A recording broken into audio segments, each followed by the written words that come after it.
Please subscribe Sadhguru Sai Creations.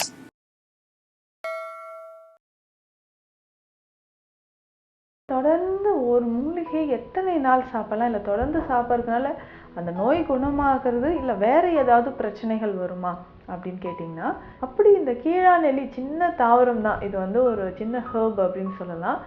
இந்த ஹெர்ப்ஸ்ல இருந்து நமக்கு என்னென்ன பலன்கள் நமக்கு கிடைக்குது? கீழாநெல்லினாவே கல்லீரல் தொடர்பான பிரச்சனைகளுக்கு ஒரு முக்கியமான மருந்து அப்படின்னு தான் சொல்லணும். பொதுவாக இதை நம்ம எடுக்கும்பொழுது நம்ம சொன்ன மாதிரி லிவர் ப்ராப்ளம் இருந்தாலோ, நிறைய பேருக்கு ஸ்ப்ளீனோமெகாலி அப்படின்ற கண்டிஷன் இருக்கும். இந்த ஸ்ப்ளீனில் வந்து வீக்கம் ஏற்பட்டு இருந்தாலோ, நமக்கு மண்ணீரல் அப்படின்னு சொல்கிறோம், மண்ணீரலில் வீக்கம் ஏற்பட்டு இருக்கும் பட்சத்தில்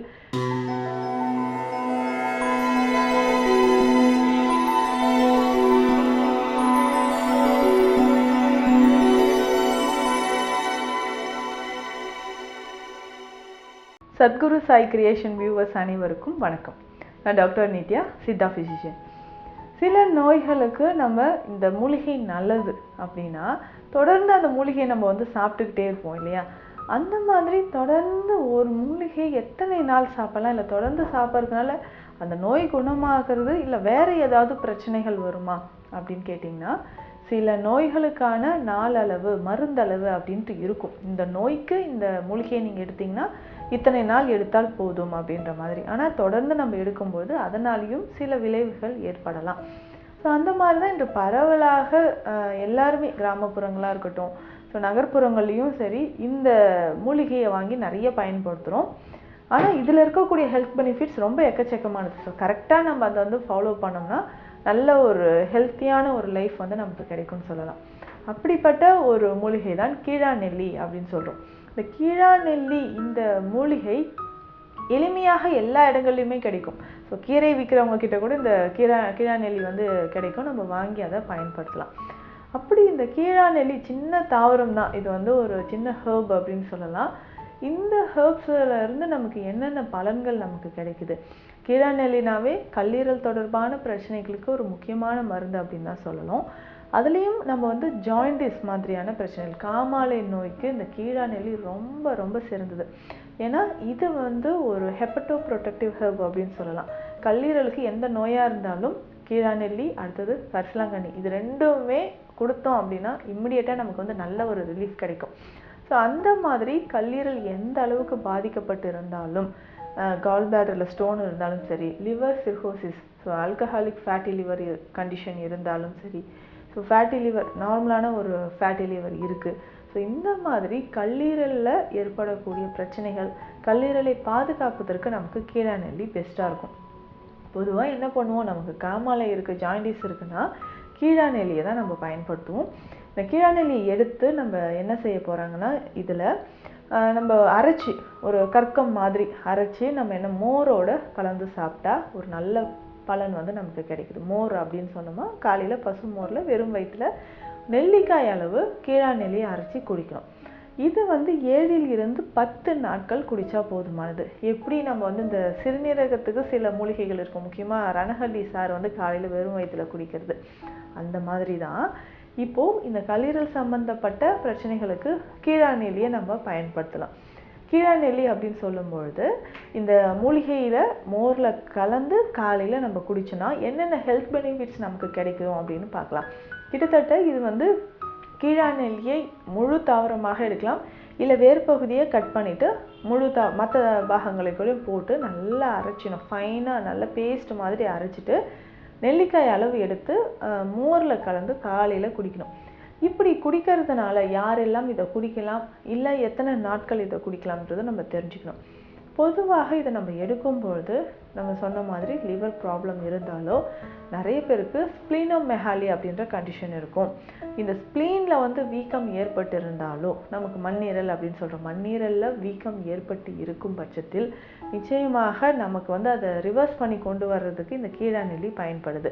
இந்த கீழாநெல்லியை மோரில் கலந்து நம்ம குடிக்கும்போது நல்ல ஒரு முன்னேற்றம். அதாவது வீங்கி இருக்கக்கூடிய மண்ணீரல் வீக்கத்திற்கு, நிறைய பேருக்கு இதனால் அசைட்டிஸ் அப்படின்ற கண்டிஷன் இருக்கும், வயிறு வந்து உப்புசமாக இருக்கும், கால் வீக்கம் இருக்கிறது, கை வீக்கம், இது எல்லாமே சரியாகிறதுக்கு நமக்கு இது பெஸ்ட்டாக இதை பயன்படுத்தலாம்.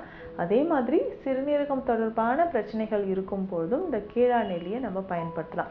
ஸோ இந்த மாதிரியான நோய் நிலையில் இருக்கக்கூடியவங்க, அதுக்கப்புறம் கட்டுக்கடங்காமல் நமக்கு வந்து சுகர் இன்க்ரீஸ் ஆகிட்டே இருக்குங்க, என்னால் வந்து கண்ட்ரோல் பண்ணவே முடியல அப்படின்னு சொல்லக்கூடிய நபர்களுக்கும் கீழாநெல்லியை நம்ம மோரில் பயன்படுத்தலாம். கீழாநெல்லியை நல்லா பேஸ்ட் மாதிரி அரைச்சி நெல்லிக்காய் அளவு எடுத்து ஒரு 100 ml மோரில் கலந்து காலையில் வெறும் வயிற்றில் குடிக்கணும். இந்த கீழாநெல்லி இந்த மாதிரி பிரச்சனைகள் இருக்கிறவங்க எடுக்கலாம். அது மாதிரி எத்தனை நாட்கள் இதை எடுக்கலாம் அப்படின்னா, ஒரு 7லேருந்து 10 நாட்கள் டெய்லி காலையில் எம்டி ஸ்டொமக்கில் எடுக்கணும். இந்த கீழாநெல்லி மருந்தாக எடுக்கக்கூடிய நாட்களில் நம்ம எந்த மாதிரியான உணவு முறைகளை ஃபாலோ பண்ணணும், அது ரொம்ப ரொம்ப முக்கியம். அப்போ உணவு முறைகள் அப்படின்னு சொல்லும்போது புளி சேர்க்காமல் சாப்பிடணும். கீழாநெல்லியை சாப்பிடக்கூடிய அந்த 7-10 நாட்களும் புளி சேர்க்காமல் சாப்பிடணும். அதுக்கப்புறம் பாதி உப்பு தான் நம்ம சாப்பிடணும். அவுட் சைட் ஃபுட் எதுவும் எடுக்க வேண்டாம். அதே மாதிரி இரவு வந்து சரியான உறக்கம் அப்படின்றது தேவை. இரவு உறக்கம் சரியாக இருக்கும் பொழுது மட்டும்தான் நமக்கு அந்த கீழாநெல்லி நம்ம எடுக்கிறோம், பாடியில் இருக்கக்கூடிய அந்த கழிவுகள் வெளியேறுது அப்படின்னா அதோட பலன்கள் நமக்கு முழுமையாக கிடைக்கும்னு சொல்லலாம். சிலர் வந்து மாதக்கணக்கில் இதை குடிச்சிட்டே இருப்பாங்க. அந்த மாதிரி குடிச்சிங்கனாலும் உடலில் வந்து சில உபாதைகள் ஏற்பட வாய்ப்புகள் இருக்குது. ஸோ அதனால் ஒரு 7 இல்லை 10 நாட்கள் வந்து இது எடுக்கலாம். இது ஜென்ரலாக நான் எடுக்கிறேன் அப்படின்னா 6 மாதத்துக்கு ஒரு முறை எடுக்கலாம். நோய் சம்மந்தமாக நான் எடுக்கிறேன், கல்லீரல் நோய் இருக்குது, ஃபேட்டி லிவர் கண்டிஷன் இருக்குது, அந்த மாதிரி இருக்கும்பொழுது இதை எப்படி சாப்பிடலாம் அப்படின்னா 3 மாதத்துக்கு ஒரு முறை நம்ம சாப்பிட்டுட்டு வந்தோம்னா ஒரு நல்ல பலன் கிடைக்குதுன்னு சொல்லலாம். அதுக்கப்புறமாக இந்த கீழாநெல்லி அப்படின்னு சொல்லக்கூடிய இந்த தாவரத்தை வேறு என்ன மருந்தாக நம்ம பயன்படுத்தலாம் அப்படின்னா, இதை காயகற்ப மருந்தாக பயன்படுத்தலாம். அதுலேயும் வந்து ஒரு நல்ல பலன் நமக்கு கிடைக்குது. அப்போது இந்த கீழாநெல்லியை காயகற்பமாக நம்ம எப்படி மாற்றி பயன்படுத்தலாம் அப்படின்னு பார்த்தோம்னா, கீழாநெல்லி முழு தாவரமும் கொண்டு வந்து நிழலில் உலர்த்தணும். இது நல்லா உலர்ந்த பிறகு அந்த பொடியை வந்து நம்ம பயன்படுத்த போகிறோம். இந்த கீழாநெல்லியோட கொஞ்சமாக இப்போ 100 கிராம் அளவுக்கு நமக்கு பொடி இருக்குன்னா 10 கிராம் அளவுக்கு மிளகு எடுத்துக்கணும், 10 கிராம் அளவுக்கு சீரகம் எடுக்கணும், லவங்கப்பட்டை ஒரு 10 கிராம். இது 3ம் நல்லா பவுடர் பண்ணி இந்த கீழாநெல்லி பொடியோட கலந்து எடுத்து வச்சிடணும். இதை டெய்லி காலையில் நம்ம குடிச்சிட்டு வரணும். காலையில் எப்படின்னா தண்ணீரில் கலந்தோ இல்லை தேனில் கலந்தோ நம்ம குடிக்கும் பொழுது இது வந்து ஒரு பெஸ்ட் ஒரு காயகற்ப மருந்தாக நமக்கு செயல்படுதுன்னு சொல்லலாம். நுரையீரல் சம்மந்தப்பட்டது, நுரையீரலை வலிமைப்படுத்துவதற்கும் இதை நம்ம பயன்படுத்தலாம். சிலருக்கு வந்து இந்த காணாக்கடி அப்படின்னு சொல்லுவாங்க, ஏதோ ஒரு பூச்சி கடிச்சு எனக்கு தடிப்பாக ஆயிடுச்சு, ஸ்கின் அலர்ஜி ஆகுது அப்படின்னு சொல்கிற கண்டிஷன் இருந்தாலும் இந்த கீழாநெல்லி நம்ம காயகற்பமாக பயன்படுத்தும் பொழுது ஒரு நல்ல பலன் கிடைக்குது அப்படின்னு சொல்லலாம். ஸோ தொடர்ந்து இதை வந்து நம்ம ஃபாலோ பண்ணிட்டு வரலாம். அடுத்ததாக தலையில் இருக்கக்கூடிய அதிகப்படியான பித்தம் குறைவதற்கும் கல்லீரல் சம்பந்தப்பட்ட நோய் குறையிறதுக்கும் இன்டர்னல் அதாவது உள்ளுக்கும் சாப்பிடலாம், எக்ஸ்டர்னலாக வெளிப்பிரயோகமாகவும் பயன்படுத்தக்கூடிய ஒரு தைல வகை இருக்குது. இதில் முக்கியமாக நம்ம சேர்க்கக்கூடியது கீழாநெல்லி சமூலம். கீழாநெல்லியை நல்லா அரைச்சிக்கணும், பசும்பால் விட்டு அரைச்சி ஒரு பேஸ்ட் மாதிரி எடுத்து வச்சுக்கணும். ஸோ இதனோட வேறு என்ன மூலிகைகள் சேர்க்கணும்னா கருஞ்சீரகம் சேர்க்கணும், வெந்தயம் சேர்க்கணும். நிச்சயமாக இந்த வெந்தயம் அப்படின்னு சொல்லும்போது உடலில் இருக்கக்கூடிய உஷ்ணத்தை அது வந்து கம்ப்ளீட்டாக குறைக்கிறதுக்கு வெந்தயம் நமக்கு ரொம்ப ரொம்ப முக்கியம். ஸோ இந்த கருஞ்சீரகம், வெந்தயம், கீழாநெல்லியை வந்து பசும்பால் விட்டு அரைச்சி எடுத்து வச்சுக்கணும். இதை வந்து நம்ம என்ன பண்ண போகிறோம்னா தேங்காய் எண்ணெயில் காய்ச்சி எடுக்கணும். ஸோ தேங்காய் எண்ணெயில் இந்த 3 மூலிகையும் போட்டு நல்லா காய்ச்சணும். ஸோ தைலம் பதம் வந்ததுக்கப்புறம் எடுத்து வச்சுக்கணும். இந்த தைலத்தை காலையில் எம்டி ஸ்டொமக்கில் 5லேருந்து 10 ml வரைக்கும் எடுத்துக்கலாம்.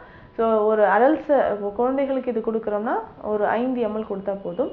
இதுவே அடல்ட்ஸ் எடுக்கிறாங்க அப்படின்னா ஒரு 10 ml அளவுக்கு இந்த தைலத்தை காலையில் எம்டி ஸ்டொமக்கில் குடிக்கணும். ஸோ அந்த மாதிரி நம்ம தொடர்ந்து எடுக்கிறதுனால என்ன பலன் கிடைக்கும் அப்படின்னா, நம்ம உடலில் இருக்கக்கூடிய முக்கியமாக அந்த உஷ்ணம் குறையிறது, பித்தம் சார்ந்து வரக்கூடிய நோய்கள் இருக்கிறது, ஆல்கஹாலிக் லிவர் ஃபெயிலியர், நிறைய பேருக்கு ஆல்கஹால் எடுத்ததுனால லிவர் ப்ராப்ளம் இருக்கலாம், ஃபேட்டி லிவர் கண்டிஷன், இதை சரி பண்ணுறதுக்கு நமக்கு இது ரொம்ப ரொம்ப முக்கியமான ஒரு தைல வகையாக இருக்குது.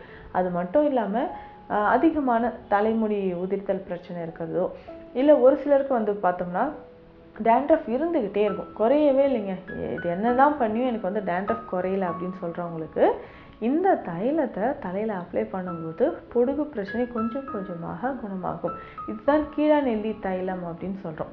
இல்லை ஜென்ரலாக நம்ம வந்து ஹேர் க்ரோத்துக்கோ இல்லை ஸ்கின்ல இருக்கக்கூடிய நமக்கு புண்கள் இது மறையணும்னாலும் கீழாநெல்லி தைலம் பயன்படுத்தலாம். இல்லைன்னா கீழாநெல்லி வெறும் பசும்பால் விட்டு அரைச்சி அதை வந்து நம்ம யூஸ் பண்ணிக்கலாம். தலையில் இருக்கக்கூடிய டேண்ட்ரஃப் குறையிறதுக்கும் ஹேர் ஃபால் குறையிறதுக்கும் என்ன பண்ணலான்னா, இதில் நம்ம பால் விட்டு அரைச்சி பேஸ்ட் மாதிரி செய்து தலையில் அப்ளை பண்ணிக்கலாம். இது வந்து நல்லா ரூட்டில் படுற மாதிரி அப்ளை பண்ணிடணும்.